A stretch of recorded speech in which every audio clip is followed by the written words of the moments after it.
Hi everyone, Green Panda here, and this video is going to show you my art process and how I break down illustrations and get from the initial sketch to the final finished piece.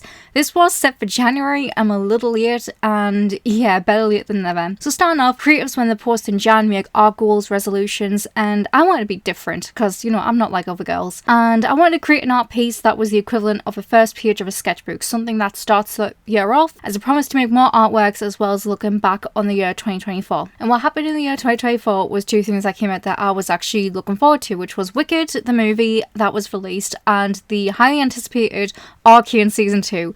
Both were amazing, both have flaws, and I'll get into that another time, but overall I love both and plan on watching Wicked Part 2, and I will definitely be watching the double feature and be watching Part 1 and Part 2 at the same time, because yeah, it might be over 4 hours long, but it's gonna be well worth it. And so I wanted to make something that inspired me, that makes me want to be creative, and the last send off to 2024, my mental mind map was that Arcane and Wicked were both popular, so I figured let's draw Wicked in the Arcane style.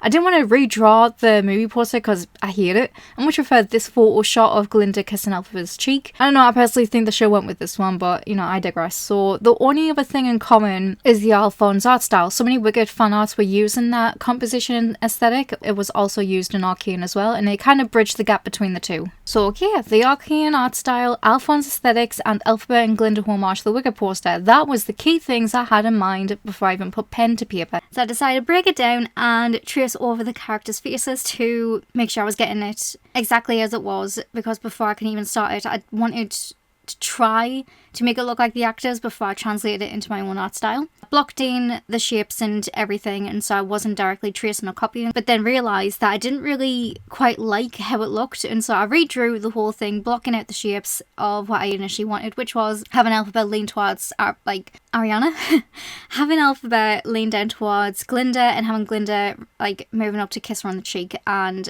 in the faces it looked alright, but then I realised the bottom of the picture looked boring. I was like, oh, I need the hands to do something, and added in Elphaba's broomstick and Glinda's magic wand and had them both crisscross, like both was aimed at the chests, which is where the heart was, so that was kind of like a reference to change for the better. And then with the Alphonse aesthetic, I brought that into the background, blocked in the shapes and everything.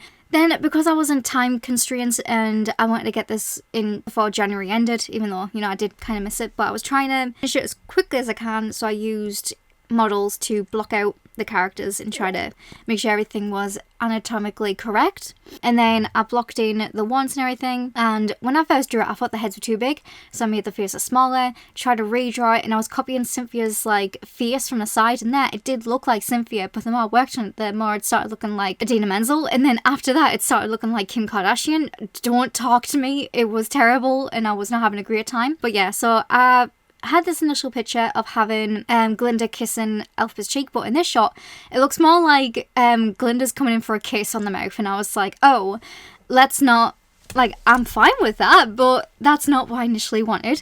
So I had to keep changing the angles of the faces. I didn't really like the side profile. The neck looked too big and it looked really off, and Glinda was looking a bit but Elfie, she looked fine, I guess. And then for the Arcane style, I kind of blocked in the faces and the planes of the face, so that was going to help me with the shading and the painting process later on. So I changed Glinda's face, refined Elphaba's face, and made it a bit more cohesive, and I really liked how this looked. I was like, okay, that's better. Then I could just like retrace it, refine it again, focus on the line art then. So then I blocked the characters in, and I was like, okay, so this is looking great. We've got the outfits, the hairstyles, the hats, the aesthetic of how everything's gonna look before I go to a line art stage. Then I realised the outfits were wrong, because Glinda is in her final dress outfit and Elpha's outfit, I realised I was copying from One Shot Deer, which was halfway through the movie in Act 1, and I was like, oh, this is the wrong dress, I need to change this. And then I realised with horror, I don't have any reference pictures of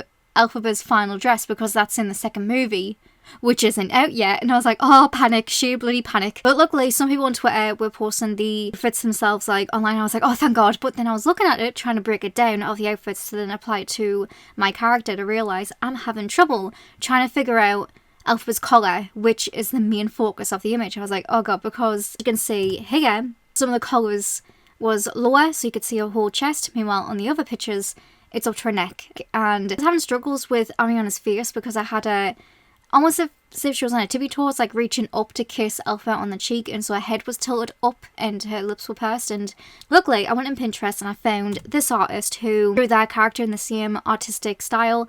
I was able to clean up and it looks so much better than it was the first time, to then getting onto the line art style. And overall, cleaning this up, it looked really good. I was happy with how it looked, and I even figured out Elphaba's hairstyle. And but thank God that Clip Studio has braids brushes, and so I don't have to like individually draw each individual braid, so that was great for me.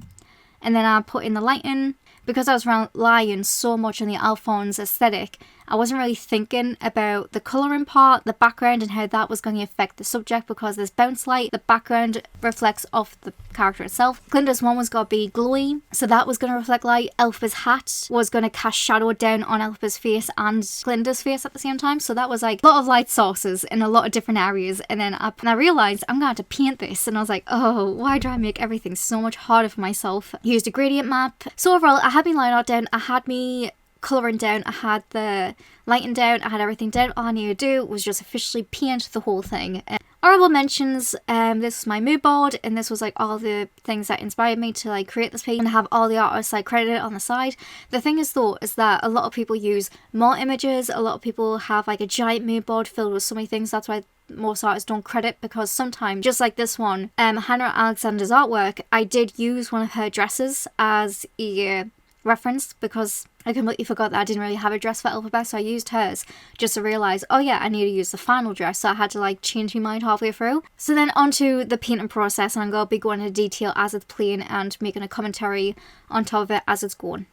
There is two types of ways to do line art. There's either using a hard brush for pen type line art, that's much more harder, or the brush type, which is a bit more softer. It depends on your painting style. If a lot of people's got to do cell shading, they'll use the pen line art, and if people's doing like overpainting or arcane type rendering, they'll use the brush type. I realised that I made Glinda's eyebrow a bit too higher on the right. That does get fixed, in case it bothers anyone. It's not until I'm re-watching my process now that I'm realising that when you're drawing, you're kind of like a bit too close to the image. Once you take a step back, you kind of see the mistakes.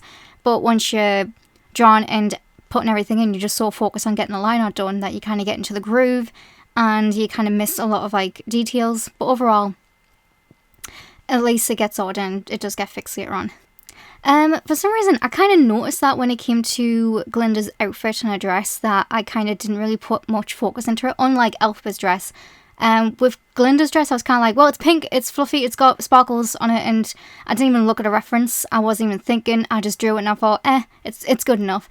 So she wasn't given the same amount of courtesy as Elphaba was, because I was like, I got this, like, I saw the dress once, you know, in the movie, it's in my brain, it's right in there, so it's alright. Another thing was trying to do her wand, that I had to look at a reference, and I realised it looks a bit phallic, so don't judge me, I blame the prop people, because I think they did it on purpose, because there's moments where you kind of see her hand touching the wand, then it looks a bit wrong. So I'm calling it out now because I know people's going to notice it. And it's like when you look at something for so long and you kind of realise it. And then when it came to the actual crystal part itself, I was kind of thinking, oh, good, the anal beads. Because like everything about Glinda's wand just came across as really sus. And I was like, oh, God. Because if I'm noticing this, I don't know if anybody else who's drawn had noticed this as well. But yeah, I can't make these jokes just to make them more fun, because I was getting bored with the wand, and then I went to the tiara after, and I was literally about to draw each intricate little detail and like trace over the tiara sketch that I had on the top, and I was about to go through the painstakingly slow, long process just to realise that, what am I doing? I could be smarter than this. Like, I could basically just get a pen brush, just draw lines of like the whole tiara and everything, and then do an outer border, and there we go. I could do it in just like one go. So here's me like redoing all the tiara parts, making sure it's correct. I think I had the Ariana's like tiara off to the side. I even had some props from Google of like these fake tiara that they sell in the shops that people can actually like pay for and buy. So like the little fake tiara plastic ones. So I was like looking at a reference from that from all angles, trying to figure it out. And then I went into... So I basically got a pen, and I was basically just like tracing over the white part, and then I made it all white, and then made a whole border. And then, as you can see, I just easily made the tiara as it was, and it looks really good. Then with the wand, I did the same effect of having like a white pen, but had a border around it, so that way it kind of looked a bit more, you know, you guys know what I mean. So basically, after I did that, I kind of went back over to the tiara and kind of put things on top of it to make it look like it was a bit more 3D, made it pop. Then I was moving on to Elphaba, and I realised that with the way the two faces were interlocked in, Elphaba's nose will have to like cross over to Glinda's face to make it look like they're both in close proximity to each other. And this was when I realised that I kind of lost Cynthia in the art here. When I first did the sketch of it, it looked like Cynthia, but when I was doing the line art, I think there was some lines that I kind of missed, and she ended up looking like a Kardashian, and I hate myself for it, but it kind of happened because when I first drew it, I was like, it looks like Idina Menzel, it's fine. Maybe I'm doing like a Steven Universe mashup of the two. It's both Cynthia and Idina, and it's both like combined, but then after it just came out as a Kardashian, I'm like, oh my god, kill me. So other than that though, because I can see it, and I can't unsee it, I keep making these jokes just to like get through it, because it's like, if I don't laugh at it, I'll cry. Then I was doing the witch's hat, and there was a moment where I'm thinking, I've been drawing witch's hat since DeviantArt, like years ago. And then when I was doing, you know, Elphaba's character, I was like thinking, yeah, I can draw witch's hats. I know what I'm doing. Until I started drawing it and thinking, I think I forgot how to do a witch's hat. Oh shit. So at least I was lucky enough that I looked okay. Then with the hair, I kind of noticed that I kind of mirrored Glinda's hair, so I had both the hairs like kind of straight, but like a curtain like flowing back. I was struggling with the ear because I wanted Elphaba's ear to poke out with the strands of her hair like coming out. So it makes me think of the movie when I realised that Cynthia has micro braids, and when that first happened I was thinking, oh, how's that going to work with Elphaba's like character, because in the beginning of the Broadway musical she has her whole hair in a braid, and then at the end of the musical all of her hair is out because it's supposed to symbolise her freedom, that she's now, you know, secure in herself, she's more wild and everything. So with micro braids I was like, how are they going to do that? Turns out they took the braids and they wrapped those into a braid, so it was like a braid within a braid. So yeah, I thought it was really interesting how they did that, and I was like, oh, thank god, at least, like, you know, they kept that little detail, like, in the whole thing, because, like, my worry with the whole Wicked thing was, like, them missing unimportant stuff and not understanding the core concept of what the Broadway was about, but they did, so I was happy about that.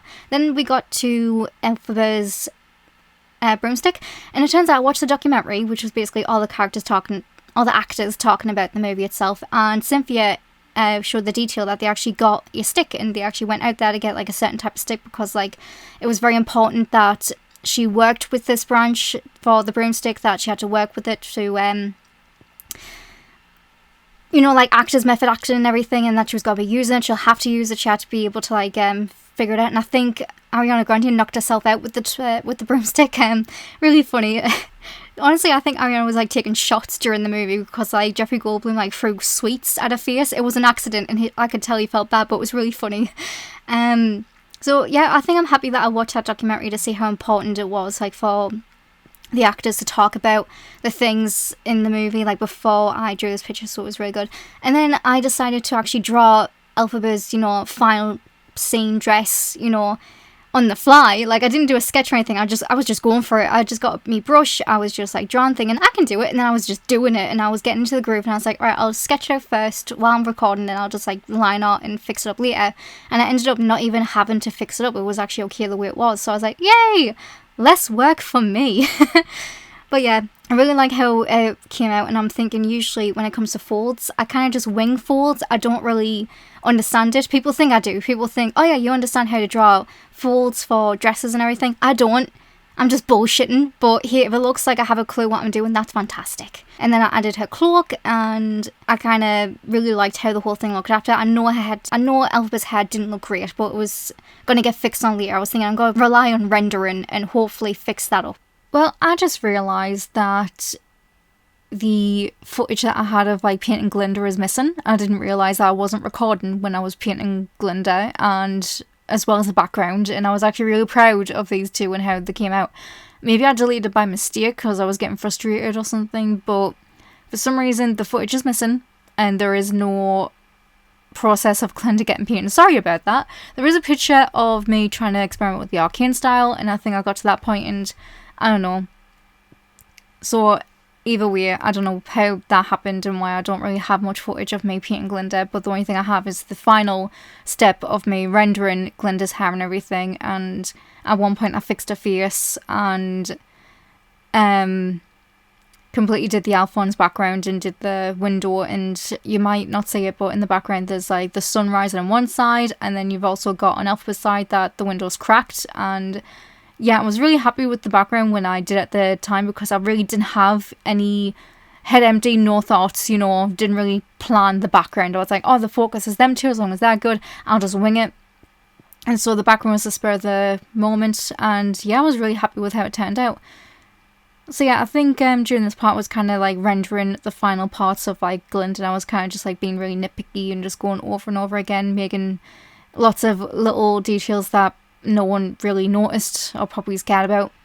Something I noticed going back over it is that when it comes to Glinda pursing the lips for a kiss, her lips don't really look that pursed, because sometimes people's style have the lips like looking that size, and the only time you can tell if someone's lips are pursed if you're doing like a mouth study. And I realised when you have a mouth in a relaxed state and then you have it in a pursed state, it's very obvious that the lips are pursed.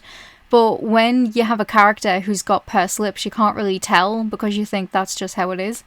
So yeah, other than Glinda, I think the only character I have who I'm like colouring in and rendering is Elphaba. Which is weird, because I kind of thought I didn't do Elphaba, and I kind of like did her off screen as I was like using flat colours. So maybe I thought I was recording when I wasn't, so I don't know what happened there.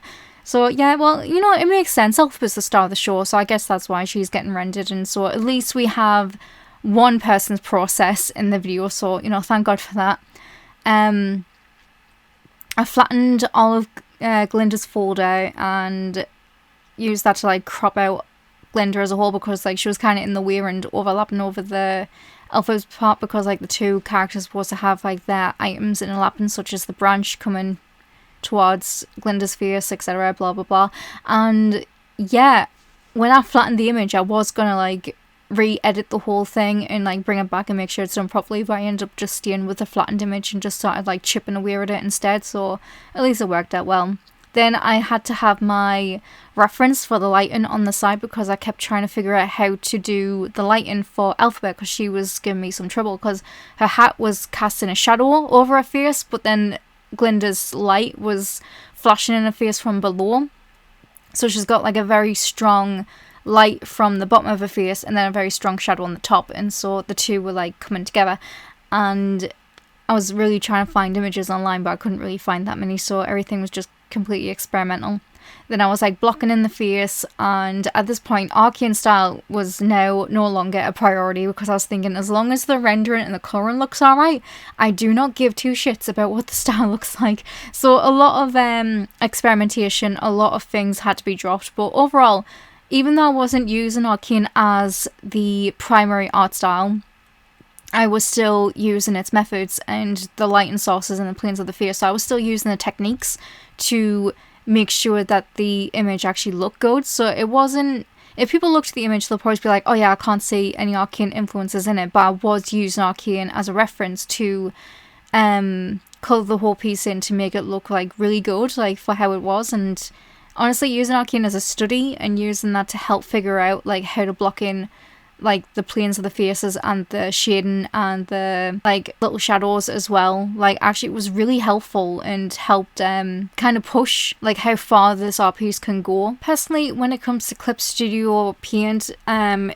still getting used to it, even though I've had it for like a couple of years now, and I'm really happy that I paid for it. I'm happy that I have it, and I was like getting used to it, and it's kind of really good, except for the colouring part. I think that's something I'm still struggling with when it comes to colouring, because I keep looking at all the artworks from Paint Tool Sai and keep looking back, you know, with nostalgia and thinking my art looks so much better when I use rendering with Paint Tool Sai. And sometimes I keep thinking I'm getting so pissed off with Clip Studio that I might just go back to it, because like Clip Studio, when it comes to like making sure everything's correct, like with transform tool, magnifying, using like assets like the 3D models, that's the only reason why I really like using Clip Studio Paint.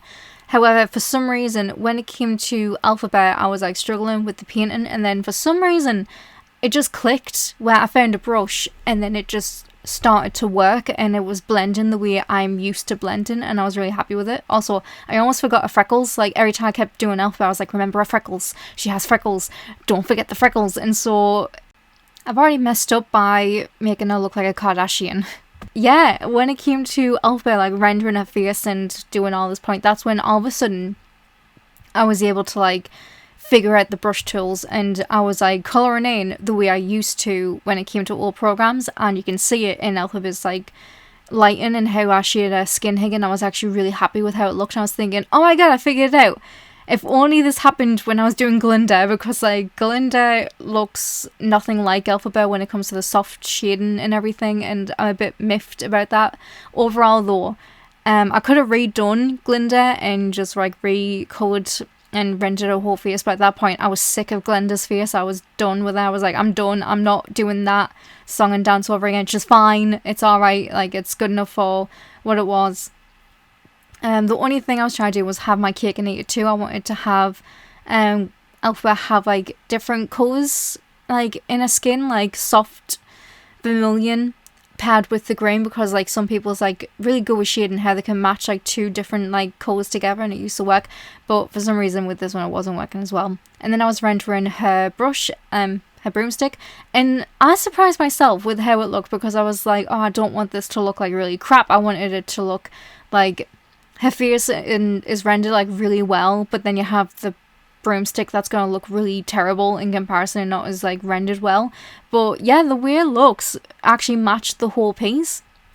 Then I was experimenting with the rendering of her claws and everything, and I kind of went for it, and I was like colouring on top, and I was like, I'm going for it. And I like already made me bed, and I was just like colouring like the way I used to, and it wasn't until I kind of zoomed out and looked at the whole piece that I was like, the frick, I drew this? Like, I actually honestly shocked myself with how well the rendering of her outfit came out. So when I was finally finished Elphaba, I was like, she looks really good, and Glinda looks really crap.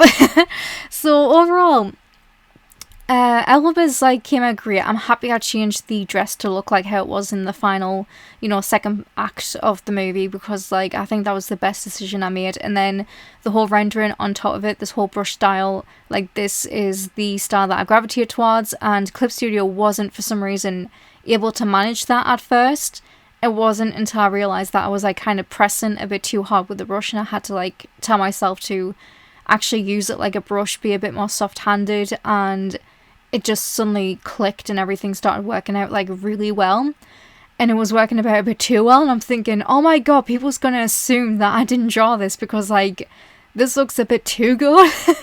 Like, I was really happy with how the background looked, I was happy with how the dress looked, and there was definitely a moment I'm thinking, I hope people still think that I drew this and doesn't like, and won't look at this and accuse me of like, you know, using AI, because like I hope like that won't happen. And then it got to the shading of the hat, and I was kind of struggling with the hat a bit, because I was like, it's alright, but she had these little lines, because the hat's supposed to be like this whole foldy up hat where you can shrink it into a flat little frisbee, and then you can pull it up and it like pulls out into like the whole thing.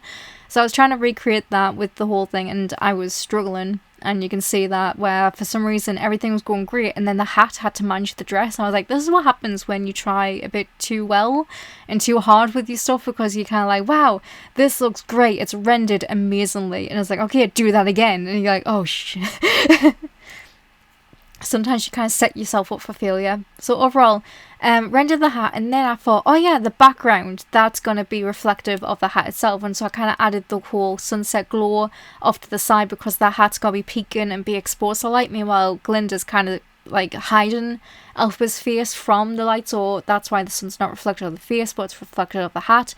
And that's my favourite part of the whole piece. Like, everything else is fine, but I like the top of that hat. It looked really good. And then I think I was like going over Elphaba's face, and I was just really happy with how Elphaba looked in this whole thing. And so I was like going over a little bit of touches. I kind of went a bit mental with the multiply layer, the over layer, harsh, light, or glow dodge, you know, color dodge and everything. So my problem is that I kind of go a bit too hard with those layers and everything, and I end up making like the piece look really overexposed, oversaturated, or muddy, and that sometimes happens. It's a very bad habit, and so it's something that I definitely need to work on, because like I haven't really had time to experiment on it, and sometimes like using layers and stuff like that can make it worse or make it better. Then I was rendering her hair, and I was like going through the whole process of like trying to make it like easier for me, go smarter not harder, and I was like able to render her hair bits, and I was really happy with how the hair looked, and I was like, wow, this is actually looking pretty amazing. Alpha looks really good, Glinda looks really crap, but it's fine. And then I was kind of like really going over, and I kind of realised that at one point Glinda's outfit was a bit muddy and it wasn't looking great all of a sudden, and I don't know, I was kind of like just sick to death at this point. And then I was trying to do glass, and I was trying to like put in the gradients, trying to do glass. I zoomed out the picture and I kind of thought, wow, that's crap. There was, however, one moment where my cursor suddenly turned into like a loading circle bar thing, and honestly, every artist's nightmare right there. It's like Russian roulette. Either it's going to fade away and save your whole process and you can continue painting, if everything's going to be fine, handy dandy, or your whole program's going to crash and you're going to lose all of your efforts and you forgot to save. Alright, so that's it. That's my whole art process and how I get from start to finish, from the sketch phase, the also, I'm on Blue Sky, it's BSKY, and I've got like all my links in the description below of every single social media that I'm on now, because I'm planning on taking commissions soon, and yeah, I'm going to post another video going into detail about the free art requests that I'm going to be taking, so, you know, keep updated and subscribe, and so that way you guys can actually get the first one line to get a free commission, and I'll go into detail in that video completely, but BSKY, the B-Sky website that has everything, that's my whole art portfolio right there. So yeah, hope you guys like this video on the process. I'll see you guys in the next video and keep you updated on those free commissions. And about Wicked, tell me what you liked or hated about it, and yeah, see you in the next one.